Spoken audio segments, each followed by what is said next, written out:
History remembers the name Siddhartha Gautama.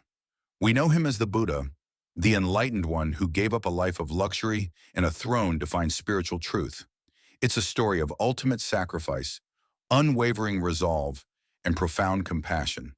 But within that monumental tale, there's a silence, a massive void where another story should be. This is the story of the woman left behind.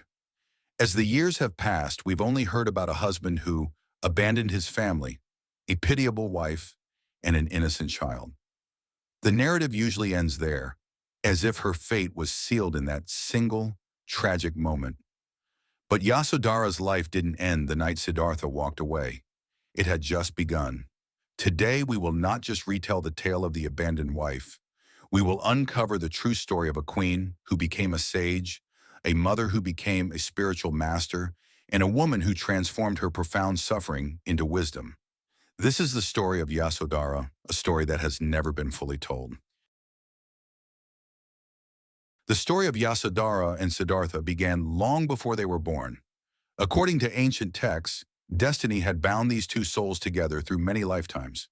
They were not just a couple in this life, but also companions on the path to truth from countless lifetimes before.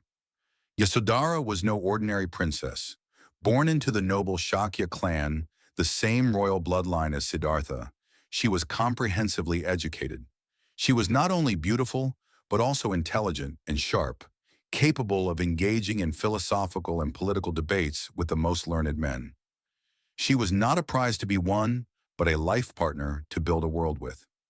Their wedding was a grand event, but few know that before he could marry Yasodhara, Siddhartha had to overcome many challenges. He proved himself not only through physical strength, like archery and sword fighting, but also through his intellect and courage. Yasodhara, with her intelligence, was also choosing the most worthy partner. Their marriage was a union of love, respect, and a silent promise of a bright future. In the early years of their marriage, their life was like a fairy tale. Gold, jewels, servants, and 3 magnificent palaces for 3 different seasons. Their joy was doubled when their son, Rahula, was born. Everything seemed perfect, without a single blemish. But Yasodhara, with her sensitivity and intuition, began to notice a change in her husband's heart. She saw him spend hours walking alone, staring at the stars, lost in silence.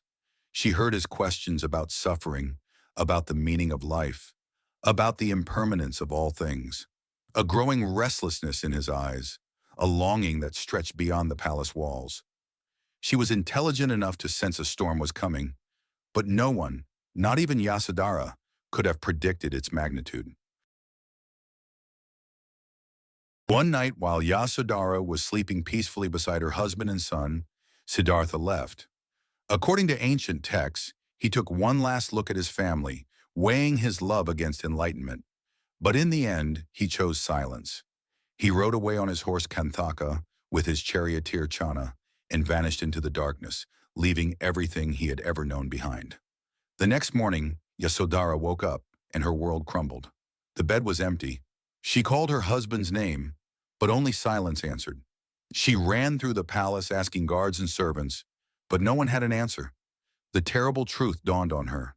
Her husband, the father of her son, had vanished without a word. In that moment, Yasodhara faced a cascade of painful emotions: confusion, panic, fear, and shame.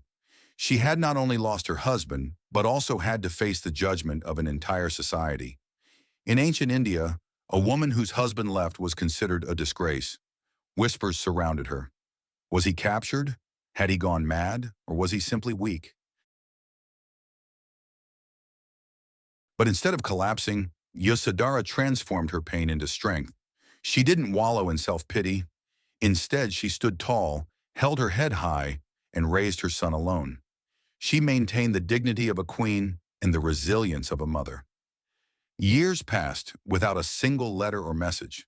She didn't know if Siddhartha was alive or dead. But throughout those years, Yasodhara never stopped searching for meaning in her own life. She realized the emptiness of her luxurious existence. Gold, power, and ceremonies all became meaningless. She began visiting temples not out of royal duty, but to seek a deeper truth. Yasodhara's journey was the opposite of her husband's. Siddhartha chose to renounce everything to seek enlightenment. Yasodhara found strength and wisdom by accepting responsibility and confronting her pain. She transformed the suffering of abandonment, shame, and loneliness into an extraordinary inner power. Many years later, strange stories began to spread throughout the kingdom. A wandering sage who had attained enlightenment. A man with a serene, wise demeanor. When a monk came to the palace and spoke of a great teacher named the Buddha, Yasodhara was stunned by the realization. Her missing husband had become a renowned teacher throughout India. When the Buddha returned to his homeland, the entire kingdom rejoiced. Everyone rushed to the city gates to welcome the enlightened prince. Everyone except Yasodhara. She made a bold decision. She would not run to the gates to greet him. She wanted him, if he wished to see her, to come to her. And he came.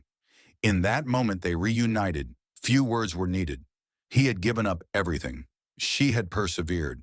Both had changed, but through opposing paths. He found enlightenment through renunciation. She found strength through endurance. But the most shocking event was yet to come.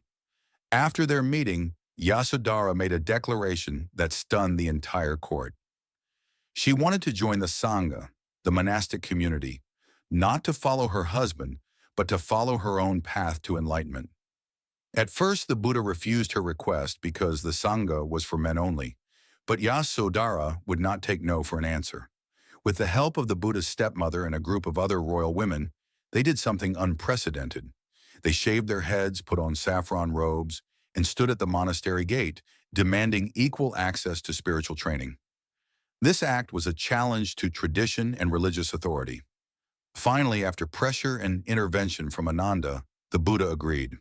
The Bhikkhuni Sangha, the order of nuns, was established, and Yasodhara became one of the first women to be ordained. Yasodhara became a spiritual teacher in her own right, with her own unique insights and teaching style. She proved that enlightenment is not only for men or those who abandon their lives, but is a potential within all people. She turned her pain into a gateway for a profound understanding of the impermanence of all things. So why is such a great story so little known? Because history, especially religious texts, was written and passed down by men. They inadvertently overshadowed or minimized the roles of great women. The official narrative became, the Buddha left his wife and child to seek enlightenment. End of story. Yasodhara's pain became a footnote. Her spiritual achievements became secondary details. But thankfully today, scholars and feminists are beginning to dig deeper, recovering these lost voices.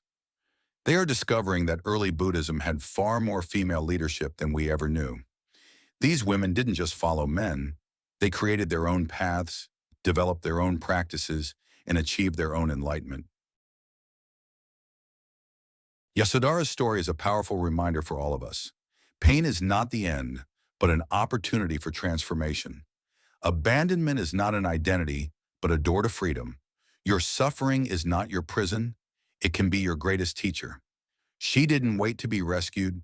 She didn't drown in bitterness. She didn't define herself through someone else's story. Instead, she took the worst moment of her life and turned it into raw material for enlightenment. This story teaches us that spiritual development doesn't require us to abandon everything. It is about transforming how we carry our responsibilities. It is not an escape from the world, but a conscious embrace of it. In our own lives, when we face disappointments, betrayals, and moments of being left behind, let's remember Yasodhara. Remember that you have the power to turn pain into wisdom, silence into a voice, and abandonment into awakening. Perhaps the real question is not what the Buddha would have become without Yasodhara, but rather, what will we become if we stop waiting for someone else to give us permission to change? Yasodhara's story, the Buddha's wife, is a living testament that each of us has the potential to become extraordinary. If you found this story inspiring, please like and share this video, and subscribe to our channel for more profound and meaningful stories. Thank you for watching.